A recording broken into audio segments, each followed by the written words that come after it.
మురళీ శర్మ ఈ పేరు టాలీవుడ్ జనానికి బాగా సుపరిచితం. ఈయన అచ్చ తెలుగువాడు. పుట్టింది గుంటూరు, పెరిగింది ముంబై. డిగ్రీ పూర్తయిన తర్వాత ముంబైలోని రోషన్ తనేజా యాక్టింగ్ స్కూల్లో బ్యాచిలర్స్ డిగ్రీ తీసుకున్నాడు. ఇంగ్లీష్, తెలుగు, హిందీ, తమిళ్, మరాఠీ, గుజరాతీ భాషల్ని అనర్గళంగా మాట్లాడగలడు. 2004లో బాలీవుడ్ సూపర్ హిట్ మూవీ మేహూనాతో సినీ రంగ ప్రవేశం చేశారు మురళీ శర్మ. ఆ పాత్ర ఆయనకు ఎనలేని పేరు తెచ్చిపెట్టింది. ఆ తరువాత అతిథితో తెలుగులో ఎంట్రీ ఇచ్చారు. మొదటి సినిమాతోనే బెస్ట్ విలన్ గా నంది అవార్డు అందుకొని తెలుగు జనంలో కూడా బాగా ఎస్టాబ్లిష్ అయ్యాడు. ఒక పక్క బాలీవుడ్ లో సూపర్ స్టార్స్ అందరితోనూ నటిస్తూనే తెలుగు, తమిళ్, మలయాళంలో కూడా సపోర్టింగ్ రోల్స్, విలన్ రోల్స్ ఎన్నో చేశారు. ఇక భలే భలే మగాడిపోయితో ఒక సీరియస్ పాజిటివ్ రోల్ చేసి అందరి మనసుల్ని దోచుకున్నారు.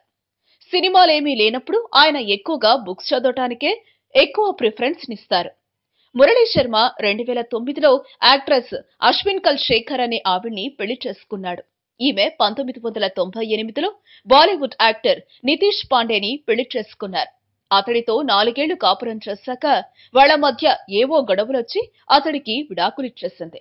ఆ తర్వాత నితీష్ పాండే అర్పితా పాండే అనే టీవీ ఆర్టిస్ట్ ను పెళ్లి చేసుకున్నాడు. ఇంతకీ మురళీ శర్మ భార్య ఎవరో తెలుసా? ఆమె తెలుగు ప్రేక్షకులకు బాగా పరిచయం. రామ్ గోపాల్ వర్మ రక్త చరిత్రలో పోలీస్ ఆఫీసర్ పాత్ర చేసింది. అంతకు ముందే ఈమె బన్నీ, వినాయక్ కాంబినేషన్ లో వచ్చిన బద్రీనాథ్ లో విలన్ భార్యగా అదరకొట్టింది. ఆ తర్వాత రవితేజ నిప్పులో కూడా విలన్ భార్యగానే నటించి మంచి పేరు తెచ్చుకుంది.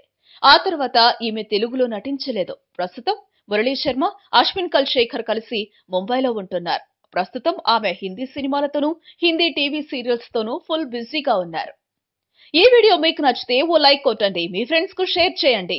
ఇలాంటి మరిన్ని ఆసక్తికరమైన విషయాలు తెలుసుకోవాలనుకుంటే మా యూట్యూబ్ ఛానల్ ను సబ్స్క్రైబ్ చేయటం మాత్రం మరవకండి.